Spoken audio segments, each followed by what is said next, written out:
السلام علیکم ورحمۃ اللہ وبرکاتہ۔ نحمدہ ونصلی علی رسولہ الکریم، بسم اللہ الرحمن الرحیم۔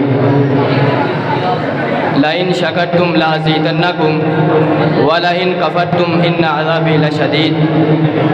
حضرات گرامی قدر، اللہ تبارک و تعالیٰ کے فضل و کرم سے آج کا دن پاکستانیوں کے لیے بہت ہی خوشی کا اور اہم دن ہے۔ آج کے دن پاکستان جو ہے وہ مارچ وجود میں آیا۔ حضرات گرامی قدر، ایوان نے بادشاہور میں پیش کردہ قرارداد کا ہم آزاد ہیں کا پہلا لفظ ہم سے مراد یہ اجتماعیت کا تقاضا ہے، جس سے مراد پوری مملکت پاکستان۔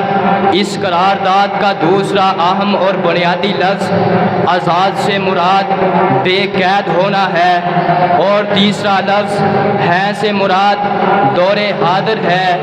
حضرات گرامی قدر، میں تو غلامی کی زندگی بسر کرنے کے بعد جب اقبال کے دور میں ریت کی طرح بکھری ہوئی عمر اور سمٹ کر گروہ گراں بن جاتی ہے، اور سر سید احمد خان کے دو قومی نظریے کی روشنی سے بہرور ہوتے ہوئے محمد علی جناح کو امیر کارواں بناتی ہے، اور اس قوم کا جذبہ آزادی ایک آزاد ریاست جمہوریہ پاکستان کے طور پر نقشہ عالم پر ابھرتا ہے۔ حضرات گرامی قدر، 27 رمضان المبارک 1366 ہجری 14 اگست 1947 یہ وہ دن ہے جب جمہوریہ جبر صغیر پاکستانیوں کے لیے کسی مرنے والے کو آب حیات میسر آ جانے جیسا ہو۔ لیکن حضرات گرامی قدر، اتنی مدت گزر جانے کے بعد جب اس ملک میں اس آزاد ملک کی آزاد نسل اس خوبصورت ایوان میں بیٹھ کر اپنی آزادی کو رد کرتی ہے تو مجھے افسوس ہوتا ہے۔ حضرات گرامی قدر، آزادی کے خلاف آنے والی دلیلیں یقیناً غربت سے سختی، انسانیت، تعلیم سے محرومی پر میسر ہوں گی، اور آپ لوگوں کو یہ بات بتلاتا چلوں، غربت اگر غلامی ہوتی تو نسیم حمید نے بین الاقوامی سطح پر سب جلالی پرچم کو لہرایا نہ ہوتا۔ اگر سستی انسانیت اگر غلامی ہوتی تو اس قوم نے عبدالستار ایدھی کو پروان چڑھایا نہ ہوتا۔ اگر تعلیم سے محرومیت اگر غلامی ہوتی تو اعتزاز حسن جیسے نے اتنی عمدہ مثال قائم نہ کی ہوتی۔ حضرات گرامی قدر، آپ لوگوں کو یاد بات بتلاتا چلوں حضرات گرامی قدر، لیکن ان کے مخالف آنے والوں کا مقصد نعمت آزادی کو پسے پشت ڈال کر حقائق کو جھٹلانا ہے۔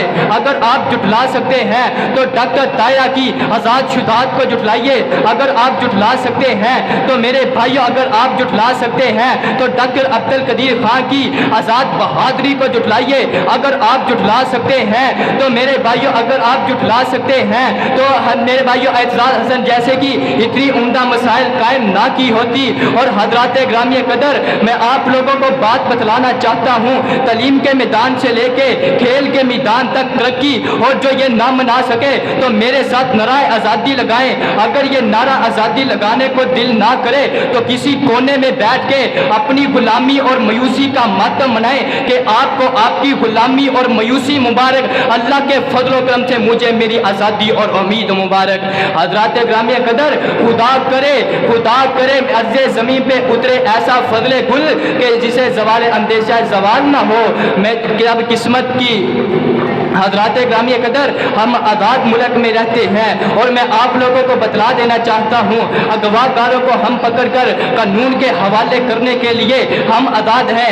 عوام کا پیسہ وزیر کی حلق سے نکالنے کے لیے ہم تیار ہیں۔ اور حضرات گرامی قدر، آپ لوگوں کو بتلانا چاہتا ہوں، آج اس ملک میں رنگ برنگی جھنڈیاں ہر گھر میں لہراتی ہوئی، اور چھتوں کے اوپر لہراتا ہوا جھنڈا چیخ چیخ کر کہتا ہے کہ ہم آزاد ہیں۔ اور حضرات گرامی قدر، آج مذہب، عدلیہ تک، میڈیا سے کرکٹ تک، اور عوام سے عوامی نمائندوں تک، قانون نافذ کرنے والوں سے قانون کے رکھوالوں تک، ہر بندہ، ہر شخص نظر نظر آتا ہے تو نعرے آزادی کا لگاتے ہوئے نظر آتا ہے۔ میں آپ لوگوں سے سوال کرنا چاہتا ہوں، ایک طرف کہتے ہو ہم آزاد نہیں، دوسری طرف جشن آزادی بھی مناتے ہو، ایک طرف کہتے ہو ہم آزاد نہیں، لیکن تمہارے سینے کے اوپر لگا ہوا پاکستانی چھوٹا سا پرچم اس بات کی دلیل ہے کہ ہم آزاد ہیں۔ اور آپ لوگوں سے یہ بھی پوچھنا چاہتا ہوں، ایک طرف کہتے ہو ہم آزاد نہیں،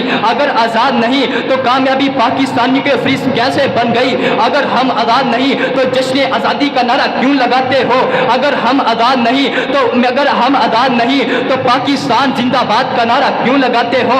آخر پر میں اپنے الفاظ کو دوبارہ دہرا دینا چاہتا ہوں، جو کہتے ہیں ہم آزاد نہیں ہم غلام ہیں، جا کر کے کسی کونے میں بیٹھ کے اپنی غلامی اور مایوسی کا ماتم ناؤ۔ اللہ کے فضل و کرم سے ہم کل بھی آزاد تھے، آج بھی آزاد ہیں، اور انشاءاللہ قیامت کی دیواروں تک ہم انشاءاللہ آزاد رہیں گے۔ اور آخر پر اسی بات پر میں اتفاق کرتا ہوں، خون دل دے کر نکھاریں گے روح مرد گلاب، اور ہم نے گلشن کے تحفظ کی قسم کھائی ہے۔ وآخر دعوانا الحمدللہ رب العالمین۔